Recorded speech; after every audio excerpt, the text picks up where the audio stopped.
Hello बच्चों, let's see the question. In biological treatment, when the BOD of series is reduced significantly, the effluent is then passed into option A large settling tank, option B aeration tank, and option D anaerobic sludge digester, and option D natural water bodies. Let's see. देखो biological treatment कौन सा होता है, तो देखो sewage water treatment के लिए, sewage water को ट्रीटमेंट करने के लिए जो सेकेंडरी ट्रीटमेंट होता है, ठीक है, सेकेंडरी जो ट्रीटमेंट होता है उसी सेकेंडरी ट्रीटमेंट को हम क्या कहते हैं, बायोलॉजिकल ट्रीटमेंट कहते हैं। ठीक है, अब बायोलॉजिकल ट्रीटमेंट तो हमें पता चल गया कि किसे कहते हैं, सेकेंडरी ट्रीटमेंट को। तो यहाँ पे ये बीओडी क्या है, तो देखो ये जो बायोलॉजिकल ट्रीटमेंट है इसका मतलब हम सेकेंडरी ट्रीटमेंट में किसका यूज कर रहे हैं, माइक्रोब्स का यूज कर रहे हैं। तो देखो सीवेज वाटर क्या होगा, डर्टी वाटर होगा, और उस वाटर में क्या प्रेजेंट होंगी, ऑर्गेनिक मैटर प्रेजेंट होगा। ठीक है, तो ऑर्गेनिक कंपाउंड्स प्रेजेंट होंगे। तो यहाँ पे क्या होता है, ये जो ऑर्गेनिक कंपाउंड्स है इसको हमें क्या करना है, डिग्रेड करना है। ठीक है, इसको डाइजेस्ट करना है, ऑर्गेनिक कंपाउंड को मेन हमें क्या करना है, डाइजेस्ट करना है।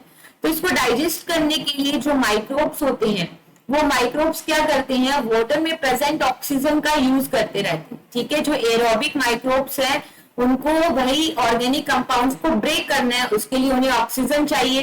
तो वो ऑक्सीजन कहां से लेंगे, वाटर से लेंगे। तो वाटर से क्या होगा, ऑक्सीजन लेते रहेंगे तो क्या होगा कि वाटर की जो ऑक्सीजन डिमांड है, बीओडी क्या है, तो बीओडी क्या होगी, रिड्यूस होती जाएगी, क्योंकि जितना ज्यादा ऑर्गेनिक कंपाउंड होगा उतनी ही ऑक्सीजन क्या होगी, वाटर में कंज्यूम होगी, उतने ही माइक्रोब्स वाटर को यूज करेंगे। तो ये बीओडी क्या है, इट इज ए इंडिकेटर कि जितना ज्यादा बीओडी होगा वो वाटर उतना ही ज्यादा पोल्यूटेड है।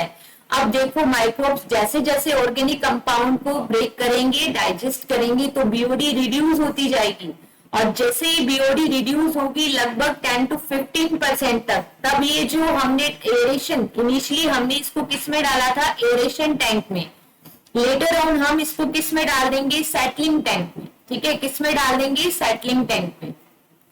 सेटलिंग टैंक में डालते ही ये जो माइक्रोब्स थे जिन्होंने ऑर्गेनिक मैटर को डाइजेस्ट कर दिया, अब वो जो फ्लॉक्स उन्होंने कॉलोनी बना ली, वो कॉलोनी क्या होगी, नीचे सेडिमेंट हो जाएगी।